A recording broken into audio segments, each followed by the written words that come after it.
I'm Erik Elsea. I'm the immediate past president of the Rotary Club of Cape Coral, Florida, and I'm also a shelter box ambassador. I've been canoeing the Mississippi River since July 7th, and I will finish in the Gulf of Mexico on October 5th. I'm here to represent Shelter Box USA, which is a disaster relief charity that's affiliated with Rotary International.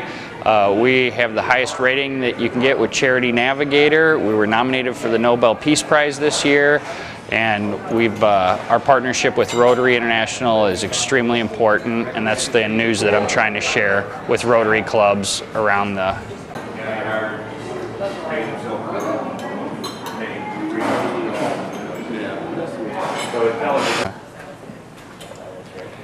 All right, let me introduce you. Absolutely. I'm glad you could all come tonight. I wish there was more Rotarians, but it's their loss. It's our pleasure to welcome Erik Elsea to our club tonight. He's been paddling his little heart out. Although he hasn't for the past week or so. He's taken a little hiatus. Because he's had so many. How many presentations have you had in 1 week? By the time I'm done with this one, I'll have spoken to 9 Rotary clubs this week and a church group. Wow, that's great. Anyway, he's going to tell us all about Shelter Box and hopefully your adventures on the river. Yes. So, go ahead. All right, so thank you guys for coming. I greatly appreciate it. My name is Erik Elsea. I'm from Cape Coral, Florida.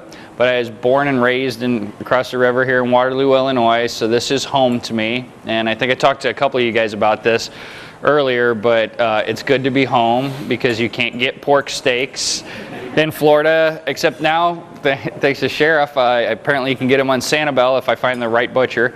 But Emo's Pizza you can't get, gooey butter cake's not a thing.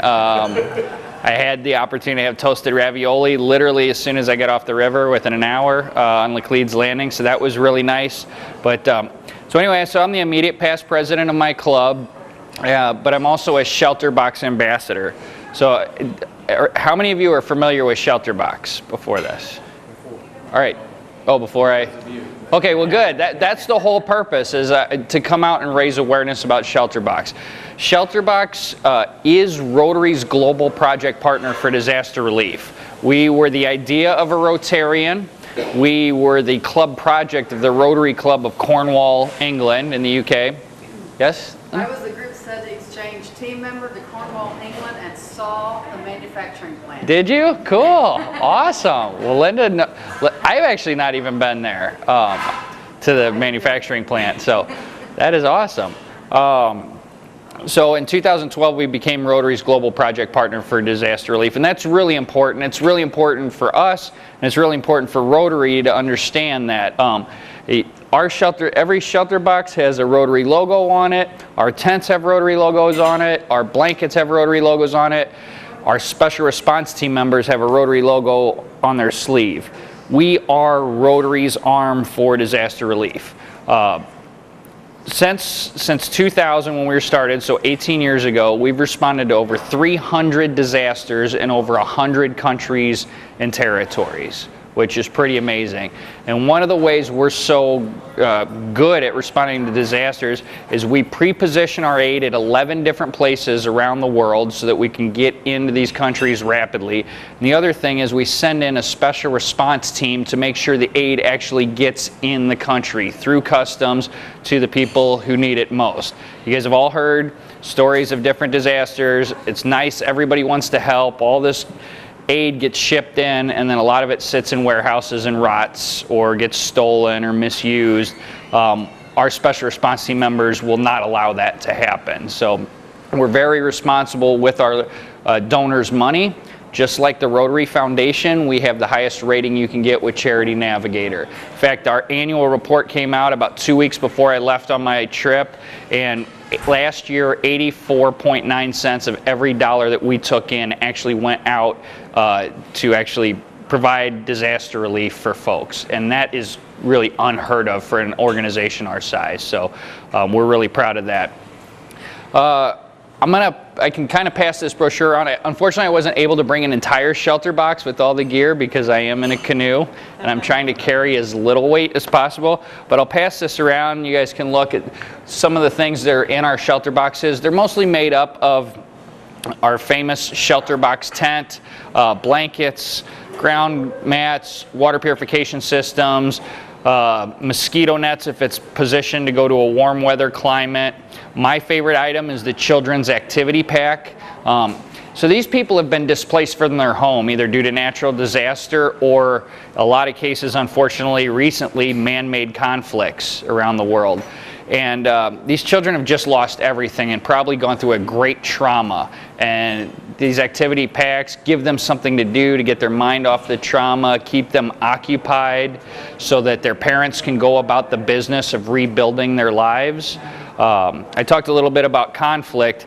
We've been dealing with the Syrian refugee conflict for 8 years now. That thing's been going on since 2010. But currently in the Lake Chad Basin region of Africa, hundreds of thousands of people have been displaced due to Boko Haram, the terrorist organization in Africa. And right now we're also in Bangladesh due to the Rohingya crisis. There's about 900,000 people displaced there because of ethnic cleansing. So unfortunately we're having to respond to those tragedies as well. Today, currently, we are in 12 different countries around the world. Of course, when the big events like Haiti happen or the Indian Ocean tsunami in 2004, funds just pour into our organization. But typically, we're responding to anywhere from 30 to 34 disasters every year. A lot of them never even make the press. Today, as we speak, there's over 200,000 people displaced in India from the worst flooding since the 1920s. There's 300,000 people in Kenya displaced due to flooding as well.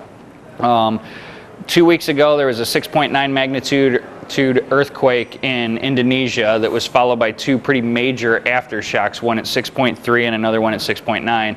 We're in all of these places. It's not getting the coverage on CNN or Fox News or whatever you watch, but we are there for Rotary as our partner. So my point, or my job or goal with this this trip is to raise awareness and obviously raise money. So that's what I'm doing, and so far it's been pretty successful. I'll talk about my trip a little bit.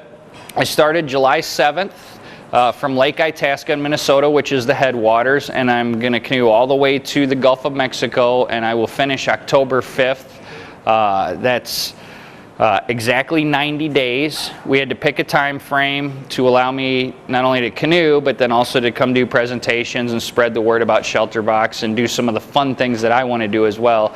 And so 90 days is what scientists say it takes a drop of rainwater to make its way all the way from Lake Itasca down to the Gulf of Mexico. So we thought that was a perfect number to use. Gives me plenty of time to do what I want to do and need to do. So, and it's going to kind of be fun to finish with the same water that I started with, kind of. Although, as the sheriff pointed out, it's going to be a lot grosser by the time it gets to the Gulf there.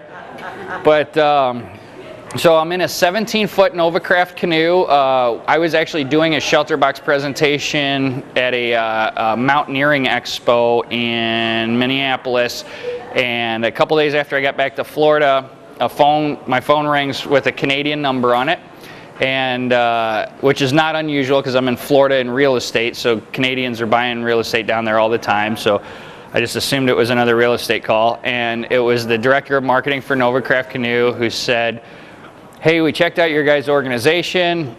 Your trip's going to be amazing. Would you mind using one of our canoes?"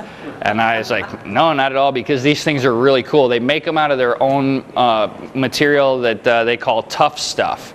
And they advertise them by throwing them over their 100-foot warehouse building in Ontario onto the parking lot, and then taking it and jumping in the river with it. There's videos on YouTube of them throwing them over cliffs, onto rocks, and then going and canoeing away and stuff." So I left Lake Itasca. About 10 miles from Lake Itasca, there's some pretty gnarly rapids for a short period of time, and there's a portage around them. So I pulled up to the portage, got out. Now my canoe's full of gear. Portaging's not that fun if you've ever done it before. And I look at these rapids, I'm like, I could make that. So I'm like, let's see if this marketing that these guys do is true or not. So I did, and I'm slamming down these rapids, bouncing off rocks, and I made it. And I'm like, all right, it's not false advertising. But then I thought about it afterwards. I'm like, boy, I could have ruined the whole trip in the first 10 miles. But yeah, so far the trip has been amazing. This was my childhood dream, and sometimes you have a dream and you build it up and in your head, and then when you do it, it doesn't necessarily live up to all your expectations. This has been better than I've ever dreamed, better than my expectations, and mostly because of the people that I've met along the way. The hospitality that's been shown to me has been so great. When people find out that I'm dumb enough to do this, they're like, either they're feeling sorry for me or whatever, but people come out of the woodwork to offer you, a place to do your laundry, do you need a ride into town to get supplies, whatever. So that's just been amazing, both Rotarians and non-Rotarians. So we figured out by the time that I'm done with this trip, I've spoken to 50 Rotary clubs. So that's been pretty cool. Again, a lot of people have not heard of Shelter Box at these Rotary clubs. So I'm not going to call you out individually, but you're obviously not reading your Rotarian magazine. So I don't feel bad. I didn't know about Shelter Box for a few years before I went to a district conference either. So, but that's the whole purpose, to get the word out, let people know about our organization. I was telling some other folks here, we were just nominated for the Nobel Peace Prize this year for our humanitarian work, which we're obviously really proud of. There's so many great things about our organization, but getting that word out there so that people know about us and hear our story is the purpose of this trip. So I guess I'll just open it up a little bit to questions, and then normally I have a PowerPoint presentation that keeps me on track and stuff, but I'll answer some questions. You can ask me about Shelter Box, the trip. I've got a few of the items that we actually have in the Shelter Box that I'm physically using on this trip. This is the cookware, some of the cookware we send. Luminade solar lights, and we've got versions of these also where I can actually charge my cell phone off of them, and other electronics. Water purification system. I'm using a Shelter Box blanket and ground mat. I didn't bring those. I think we're doing laundry, so. But any questions? So we think of the river as being dangerous, like for recreational boating. It's less a canoe. Yes. But you're talking about it like it's a pleasure cruise. It is. It's been a phenomenal. So it is. There are a lot of dangers, but you just try to mitigate those to the best of your ability. I think of the river like it is out here, because that's how I grew up in the St. Louis area. Until I got to Alton, it was much different. So there's 27 locks and 29 dams on the Mississippi River from Alton north. Most of those were put in by the Army Corps of Engineers for the purpose of holding water back to maintain a 9-foot channel so that the commercial traffic can navigate. So the first part of the Mississippi is really more like canoeing on a lake. There's flow, but not anything like out here. And there's a lot more pleasure boaters up there. The pleasure boaters are actually more dangerous than the tows are. The tows don't move that fast. They don't turn on a dime. You can see them coming from a mile away. You know where they're going because you can see the buoys, so you know where they're going to stay. Pleasure boaters, they're pulling skiers, haven't been drinking all day. They're not paying attention. You don't know if they're going to stay in the channel or shoot off this way or that. So they're more dangerous than the tows are, I think.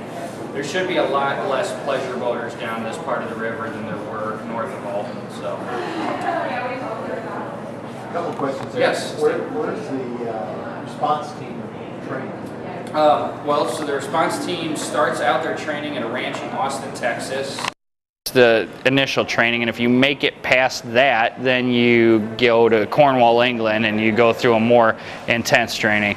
Quite honestly, about 1 in 30 people that apply to be a special response team member actually make it all the way through.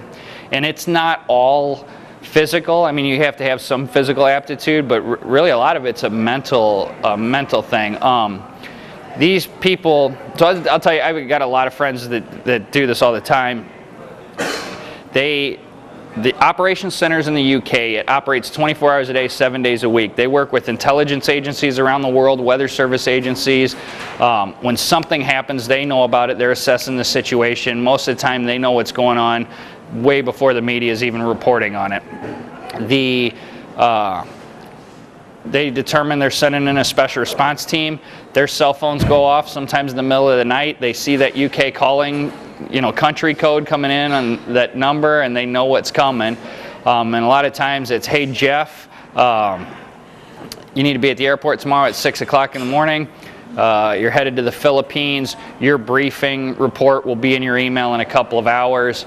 These guys and ladies have what they call a go bag, where everything's already packed that they're going to need. They don't even have to think about it. It sits in their garage, it sits in their closet, whatever, because when that call comes in, you don't have time to pack and organize. That needs to be ready ahead of time. So they grab that, they head to the airport. Most of the time they're reading that briefing while they're sitting on their flight to wherever in the world they're going, to see what kind of situation they're getting themselves into. So it's pretty intense. So a lot of the training is really mental as opposed to necessarily physical. The other issue is too, they have to determine needs. So there's typically only so much aid, and there's almost always way more need. Like I said, 85 million people are displaced in this world as we speak today, which is 2.5 times the population of the state of California, if you think about that. So, I'm going to use small figures, but say there's 100 people with need and 20 boxes to give out. They try to determine who's most vulnerable. A lot of times it's the elderly or single mothers. Sometimes they need to make a determination. Like the first few tents that we sent in, and we sent in cargo planes of tents into Nepal for the earthquake, but the first few we had set up with to replace the hospitals, basically. The hospitals were rubble. So they set these tents up, and they were doing triage and amputations and, giving birth to babies and all that stuff. If not, they would have just been doing that stuff out on the street, So the special response team has to make those decisions quickly, and so it's a tough job. One of my real good friends from the Nashville, Tennessee area was on the ground in Port-au-Prince the day after the earthquake. And I mean, that was complete chaos at that point. Nobody knew what was going on. There was things that he saw that, most people should never have to see. So it takes a special individual to be on that special response team. But a little bit about our relationship with Rotary. I mean, obviously our relationship has a lot to do with fundraising and things like that, but oftentimes Rotarians are first point of contact when we get into these countries. So it may be the local club president of the town that was hit, or it may be the district governor or whatever. Rotarians help us with sometimes housing our special response team members, or helping with transportation or logistics. A lot of times they work as translators in these countries. So our relationship beyond fundraising is super important with Rotary in these disasters. So. How long are they usually gone? Typically we try to rotate teams out every 2 weeks. So you'll have an initial team go in, they do what they need to do, and we'll send in their replacements in 2 weeks, and we'll keep sending in replacements about every 2 weeks until we're done. Because that's about all you need to handle at one time, is 2 weeks before you come back and decompress. Yeah. One of the things that I'm really proud of too is that we send in a team after the event, typically somewhere around 6 months or a year, depending on the length of the event, and we assess it's an assessment team. We assess what we did right, what we could improve next time. How's our equipment holding up? Was it being used properly? We're on our 6th generation tent, if you look at that brochure, with our Scottish tent manufacturer, which is Vango, because we've gone back to them with suggestions on how they can improve or what we need the tents to do. You know, people are living in these tents as their home for 6 months to a year. So we're on our 6th generation. We wind tunnel test these tents. They are rated to withstand 70-mile-an-hour winds. They'll stay dry in 6 inches of standing water, which is really important because in a lot of these places we have monsoon seasons that we're dealing with. So those tents are really awesome. I'm not sleeping in a shelter box tent on this trip, but I am sleeping in a Vango tent that they sent over from Scotland. And I thought it was a little bit overkill. It's a 3-person tent with a big, well, I'm from Florida, so I call the front a screened lanai. But like a porch area, I guess. And I've read the first couple of weeks I had to ride out quite a few thunderstorms and rainstorms in there, and it was really comfortable. So I'm not complaining it was overkill anymore. But I'm sorry, did you have a question? I was just wondering, people who do this volunteer, so what do they do so that they have go at a drop? So typically we've got everything from school teachers to one of my friends is a firefighter, one of my friends real estate appraiser. Some of them are self-employed. Most of the time they've got a relationship with their boss that says, you know, that they know that they're doing this and they're, you know, pretty good with it. So the special response team members put themselves on availability. There's a minimum amount of time during a year you have to put yourself on availability. If something happens during that time, more than likely you're going to get called. If nothing happens, you might not get called. But typically they've worked that out ahead of time with their employer, like the months of October and November are good months for you to leave if you have to, so why don't you put yourself available those months? So that's just stuff they work out. So I would, if I end up doing this, I'll just put myself on all 12 months and just go whenever. So With a disaster like Haiti, like how many shelter boxes? So we ended up sending in just shelter boxes into Haiti and started just bringing tents and pallets of tents because there is just so much need, and they were setting up tent villages. So shelter box itself accounted for 1/3 of all the tented shelter in Haiti. 1/3 of all the people that were sleeping in tents in Haiti. Unfortunately, because there wasn't a great social system after the event, people were still living in our tents 7 and 8 years later after the earthquakes, which says a lot about the quality of our tents, but that's not the intention. This is supposed to be a stepping stone to rebuilding your lives, and in most cases around the world, that's what it is. Haiti was a disaster. You know, so there's no reason for people to be living in tents 7 and 8 years later. So, yeah, Linda? Send in these shelter boxes to Hawaii, we did not. Our major responses in the United States have been Hurricane Katrina, which is, I'll tell you about that, the tornadoes in Joplin and Moore, Joplin, Missouri, and Moore, Oklahoma, Superstorm Sandy, Hurricane Harvey, trying to think.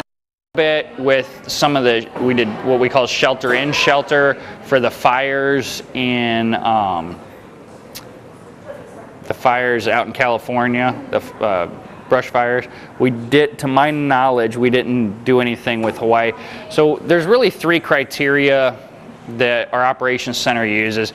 A, is there a need? B, can we fill it? And C, do they want us there? So I get asked a lot about Puerto Rico, for instance. We did not send anything to Puerto Rico. FEMA didn't want us there. And that's not a knock on FEMA. That it was probably a good decision on their part. They had a response that they were trying to do, and they didn't need us in their way, basically. And the problem with Puerto Rico is it wasn't so much the damage to the houses, although there was damage, it was the damage to their infrastructure. So their electrical grid was gone, and there's nothing we can do about that. So And we don't ship in food or anything perishable because, again, we're pre-positioning this stuff at 11 different places around the world. So a box may sit in Dubai for 3 years and not be used because the Philippines keeps getting hit, and boxes may be rotating there over and over and over again. So we don't need anything that's perishable.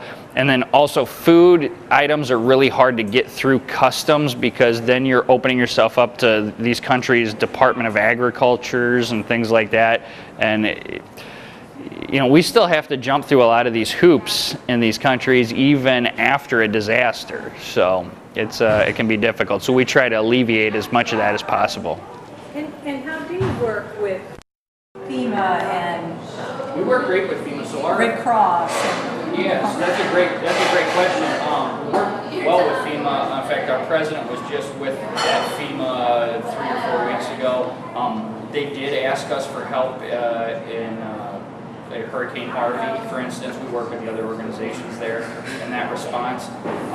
It just has to make sense logistically and all of that. Starting in Haiti, which was actually really good. The different charities and UN and all of that stuff, what they call clusters. And before Haiti, for lack of a better word, everything was a cluster, if you know what I'm saying. It's probably not appropriate. Don't put that on the news. Before Haiti, and it's nice. Everybody wants to help and stuff, so everybody comes rushing in, like John Wayne, and wanting to save the day, and people are stepping all over each other's toes and duplicating efforts and all of that stuff. And Haiti was the first time that this system really worked for the response. Now, what happened after the fact is a disaster, but so now they have clusters. So, you'll have the major players like the Red Cross, the World Health Organization, UNICEF, Doctors Without Borders, us for shelter, things like that. And all the heads of all of those for that disaster meet and they say, Shelter Box, you're going to take care of the tents. World Health Organization, we're going to set this refugee camp up. You're going to do the sanitation and water for that camp. And we all work together so we're not duplicating efforts, and that way we're helping each other out and serving as many people as possible. But Haiti was actually the first disaster where that ever happened. And now it's kind of a system that we're improving on between all the major players anytime a major event like that happens. But really, a lot of events that we deploy to, nobody else is even there. I'll give you a real good, for instance. The ladies that developed these solar lights did so after Haiti. They're young college students, awesome girls. They're packable. I don't know if you saw me blow it up, but they pack flat, which is important. The more flat stuff that we can fit in these boxes, the more we can put in these boxes. They're waterproof, they're solar, they're easy to use. Solar lighting is really important after disaster, especially if you're living in like a tent village, because it gives you some sense of normalcy in your tent, gives people some security when they're walking down the road to the latrines and that kind of thing. So anyway, so they developed these, but they didn't, they needed some money, so they went on that TV show Shark Tank. Did you see it? Yeah. And so Mark Cuban said, well, is there even a market for this thing? And they're like, well, Shelter Box puts them in all their disaster relief kits, and so he bought in. And they still have a conference call with Mark Cuban every Monday. And he's helping them expand their product line and all that stuff, and he's a pretty smart businessman, I guess. So, so they're doing well. But the cool thing is Shark Tank a year later did a follow-up episode where they went on a deployment with us to Malawi, Africa. And it's like a 4 or 5 minute clip, and you can see it on YouTube, so I highly suggest you check it out. But we're the only people on the ground in Malawi. There's all these people displaced by flooding, which is actually the #1 disaster that we respond to worldwide, is flooding. And it was really quite moving because the value of the contents of one of these boxes is about 14 times the average annual household income for a family in Malawi. 14 times. And these people were so moved that people like you from halfway across the world cared about them so much on their worst day ever that you would support an organization like us showing up and delivering them these shelter boxes. This is stainless steel cookware. This stuff was actually made in China at the time. In Malawi, we make it in India now, or that's where we source it from. It's quality stuff. I'm using it here, but it's not anything you buy for your house. But they said that this was the nicest thing that they'd ever owned. They were in tears. And they said this will be passed down generation to generation in their families. And I mean, if you don't watch that episode and all the other stuff on YouTube, and if it doesn't move you, I mean, you gotta, something's wrong. I had the benefit of meeting a family that received one of our shelter boxes after Hurricane Katrina, and I really think that was what my Rotary moment was, because he's like, Eric, I don't know where you guys came from. He's like, my house was gone. The only thing that was there was the foundation, the slab that it was poured on prior to the house being wiped away. He said, you guys are there handing out shelter boxes. We hadn't even seen the National Guard in our town yet. You guys were there before the National Guard. Him and his kids and his wife slept in a shelter box tent for 2 weeks, used our gear for 2 weeks before FEMA was able to get him a temporary travel type trailer to his property, which then he lived in till they got him a permanent solution. But you start meeting people like that. I've met people that lived through the earthquakes in Nepal, that kind of thing. It moves you, and I think that's why I'm so passionate and why I want to do this and spread the word about it. So, yeah. Do you recycle those, like, No, so once they're used once, they have to be disposed of? no, we don't even pick them back up. So we give these people, it's almost like a deed or a certificate of ownership. We give it to them, this is your home. We want them to feel like home because it's going to be their home for 6 months, a year, whatever. Give them that certificate of ownership so that nobody can take it away from them. They have a proof of ownership. And we treat it like that, and we treat them with respect. So our motto is to provide shelter, warmth, and dignity, and that dignity part is really important to us. So if you got a tent set up for 6 months to a year, you're not going to want to take it back down, fold it back up, and then take it to another part of the world. B, and I learned this personally, when you get a shelter box and you take all this stuff out of it, it doesn't go back in. I don't know how they vacuum seal that stuff and then jam it all in there, but it doesn't go back in. So I've actually got 2 shelter boxes at home now. I found an empty one through all my travels or whatever, so I carry like all the stuff in the empty one, and then the tent fills up basically the other one once you've unwrapped it. So yes, Jeff? This is a mini box, so this is really, we take out for displays like this and stuff like that. The shelter box is probably, a real shelter box is probably about that tall and probably about that wide. I don't know, I should memorize the dimensions. I do know I get the common questions, how much does one weigh? They don't weigh any more than 120 pounds. That's the most they can weigh. They usually weigh pretty darn close to that.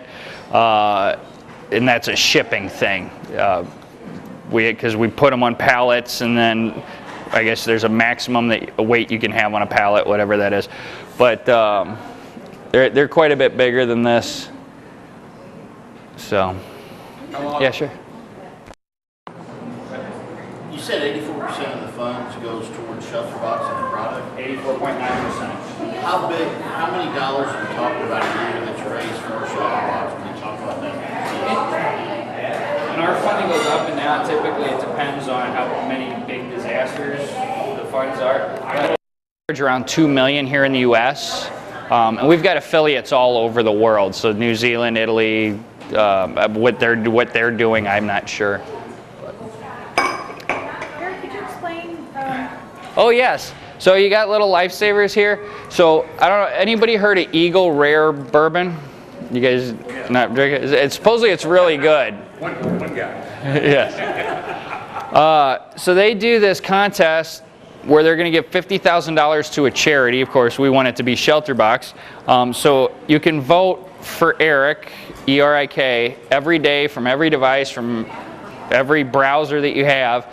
And if we make it into the finals, then a panel of judges looks into the charity and examines the story or whatever, so and they make the final decision. But it's $50,000, and $50,000 would go a long way for Shelter Box. So if you guys could do that. The other thing we're asking you to do, I've got several cards here. Please take one if you haven't already. Follow us on Facebook, or check out our website, all of that.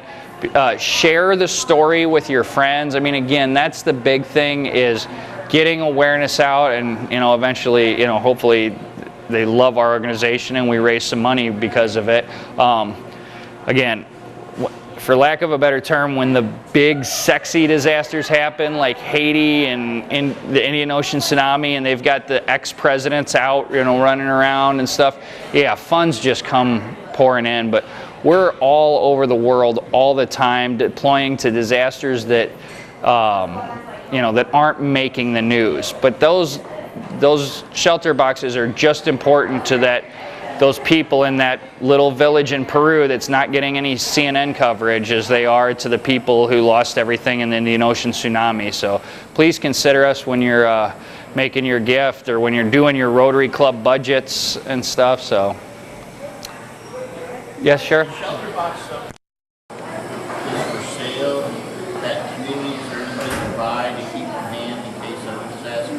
We don't retail, but I can tell you that basically everything, and if you want to take a brochure, look at our website, basically everything that's in here you can buy, you can source yourself.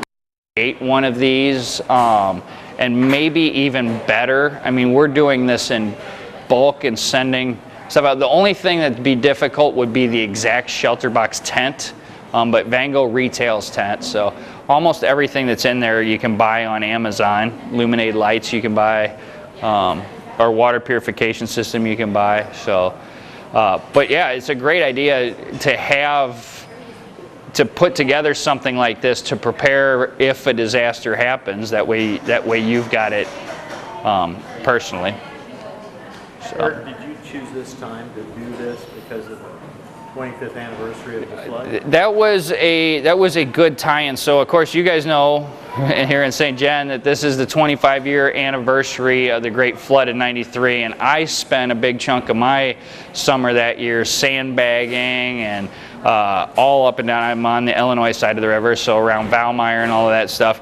And as many of you know, Valmeyer is the next town over from Waterloo, and a lot of my friends lost everything. They had to move the whole town on top of the bluff, and I know St. John actually had been moved at some point in its history off the river a little bit, but then still had some issues in '73 and '93, and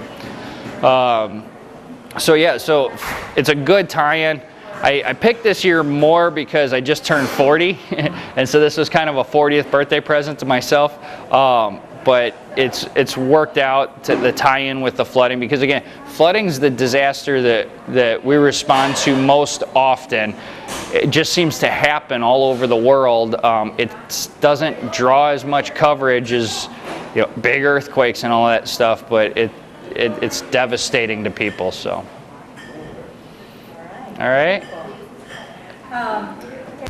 So happy that you joined us tonight, and we would like to give a presentation to you so we can have our president-elect and our secretary and Kumbauer. You want to join them up there? Sure.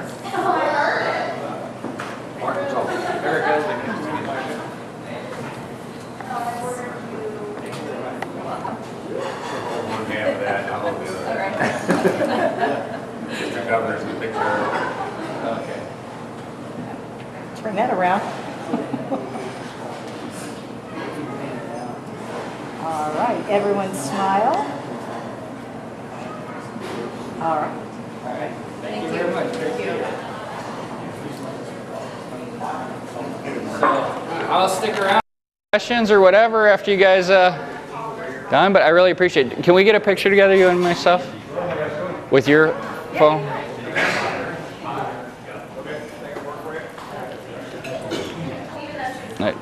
Well, let's see. We have to have this in. Okay. Okay.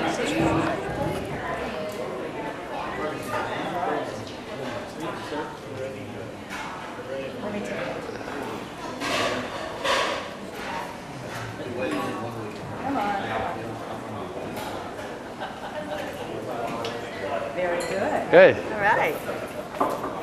Yeah. Oh, that was great. Thank you Eric. guys so much. That's very generous. Appreciate it. Well, it's our pleasure. Thank you. So, It's quite a. Now, is Rotary on every shelter box? yeah, every shelter box, every tent, every blanket, every shirt, the special response team members. Sponsor. No, we are Rotary's global project partner for disaster relief. We have a contract okay. with Rotary. Okay. Okay. We renew it every 3 years. So we are Rotary International's disaster relief arm, charity, whatever. So, Excellent. yeah. No, it's a great. I mean, so like I said, we were started by a Rotarian, and then we were a Rotary Club project. And I guess because our roots were in Rotary, it seems like everybody in Shelter Box is in Rotary. Our president's a Rotarian, the president of the U.S. organization. Almost everybody, we've only got 5, maybe 6 paid staff in the whole United States. Everybody else is a volunteer, even special response team members, all of that. Yeah.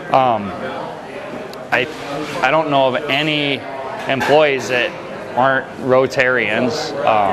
When we were really small, it was actually the Rotary Club in Lakewood Ranch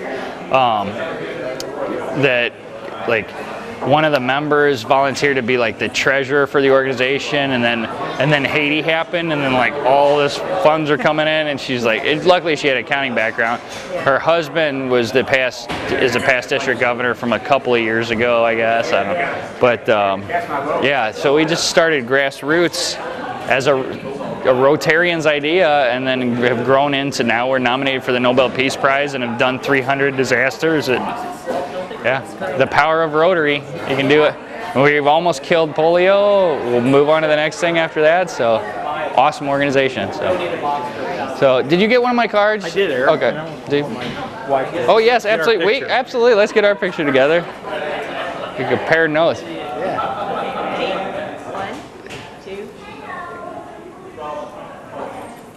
Do you do Facebook or anything? I don't. Okay. Well, you got my cards, got my cell phone and my email. You can email me a copy of that picture. I took one earlier, the Okay. 2 LCs, but I didn't. Oh, There we go. There.